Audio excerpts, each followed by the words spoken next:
Ibuku adalah seorang janda yang sangat menggoda. Setiap malam, banyak pemuda nakal diam-diam menyelinap ke rumah kami. Namun, ia tidak pernah menolak, pintu selalu terbuka lebar. Awalnya aku pikir dia melakukannya karena terpaksa demi kelangsungan hidup. Sampai suatu hari, seorang biksu datang ke desa kami untuk mengumpulkan sedekah.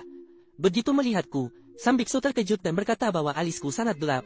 Mendengarnya, aku agak marah dan menarik kembali roti kukus di tanganku, lalu berbalik pergi.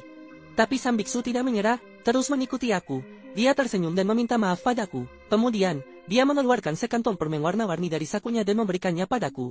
Aku menatap permen itu, menelan ludah, dan berhenti sejenak. Sang biksu melihat aku tidak marah lagi dan bertanya siapa yang aku tinggal bersama. Aku membuka permen dan tanpa ragu menjawab, ibu saya. Mendengar itu, sang biksu mengerutkan alis dan bergumam, tidak mungkin.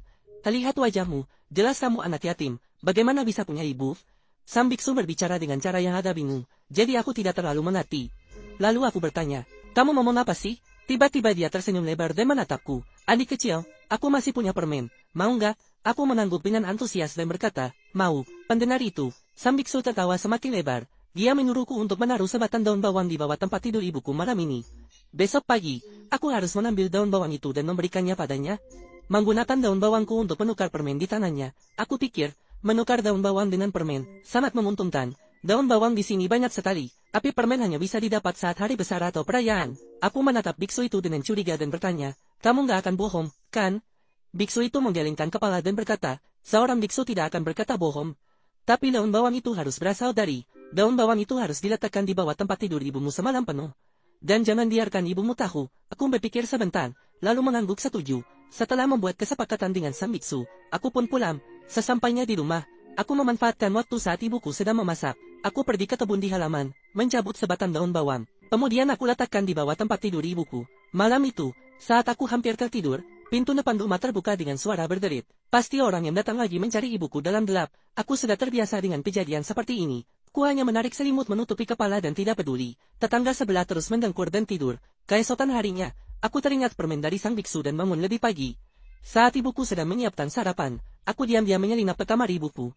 Aku mengambil daun bawang yang ada di bawah tempat tidurnya. Lalu aku berlari menuju tempat yang telah disepakati. Sang biksu melihat daun bawang di tanganku. Ekspresinya langsung berubah drastis. Ia bergumam, bukan dia hidup Tan, hanya sebagai penghuni. Apa sebenarnya ini? Saat itu aku baru menyadari, daun bawang yang semalam masih hijau dan segar. Sekarang, setelah semalamnya berlalu, justru menjadi kering dan kuning. Tanpa tak karuan, biksu itu memandangku dengan wajah serius dan berkata, ibumu, dia bukan manusia. Ku langsung marah, aku langsung membalas, ibumu yang bukan manusia, kamu kenapa sering menghina orang? Biksu itu baru sadar kalau ia telah berkata salah, langsung meminta maaf berkali-kali. Saudaraku, maafkan aku tidak bermaksud begitu, maksudku, ibumu mungkin bukan ibumu. Melihat aku tidak percaya, sang biksu terus berbicara dengan hati-hati. Aku tidak pernah bertemu ibumu, tapi berdasarkan perkiraanku, aku bisa memprediksi beberapa hal tentang ibumu. Apakah ibumu terlihat jauh lebih muda dibandingkan dengan orang seusianya? Dan apakah semua pria yang datang ke rumahmu sudah meninggal? Ketika saya berpikir kembali, benar juga, semua preman yang tidur dengan ibu saya tidak ada yang berakhir dengan baik. Sekejap, ketakutan menyebar di dalam diri saya merasakan keringat dingin muncul di dahi saya, namun saya tetap bersikeras berkata, kamu tidak bisa hanya karena itu mengatakan ibu saya bukan ibu saya. Biksu melihat saya yang masih tidak percaya, lalu mengeluarkan selembar jimat kuning dari kantongnya dan memberikannya kepada saya. Dia berkata, malam ini, di tengah malam, lihatlah melalui celah pintu, lihat ibumu sebenarnya apa. Saat pergi, pastikan kamu menempelkan jimat kuning ini di tubuhmu. Nanti ibumu tidak akan bisa melihatmu dan juga tidak akan merasakan kehadiranmu. Saya melihat jimat kuning di tangan biksu, ragu sejenak, akhirnya saya tetap mengambilnya. Biksu melihat saya menerima jimat itu dan menarik napas lega. Dia kembali mengingatkan saya untuk benar-benar menempelkan jimat itu di tubuh saya. Saya menunduk, tidak mengatakan apa-apa, hati saya sangat kacau. Apakah benar ibu saya bukan ibu saya? Tapi dia begitu lembut dengan saya, sangat baik pada saya. Setibanya di rumah, ibu saya sudah menyiapkan makanan untuk saya, namun ketika saya makan, rasanya agak hambar. Dia melihat saya dan bertanya dengan suara lembut, ada apa? Tidak suka makan, anak-anak harus makan banyak supaya bisa tumbuh tinggi. Makan dengan baik, besok mama akan buatkan ayam untukmu. Mendengar kata-kata ibu yang menenangkan, hidung saya terasa sakit, saya menahan air mata yang hampir keluar, lalu berkata, saya sudah kenyang.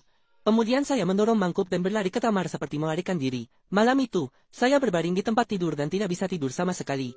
Di tangan saya ada jimat kuning yang diberikan biksu, saya merasa sedikit ragu di hati. Suara dari sebelah kamar mulai terdengar lagi, mengingat para pria yang datang ke rumah dan mati setelah itu. Saya menghapus air mata saya dan membulatkan tekad saya. Setelah pria itu pergi, saya akan pergi untuk melihat apakah ibu saya benar-benar seperti yang dikatakan oleh biksu. Tidak tahu sudah berapa lama, akhirnya suara dari sebelah kamar berhenti. Kemudian terdengar suara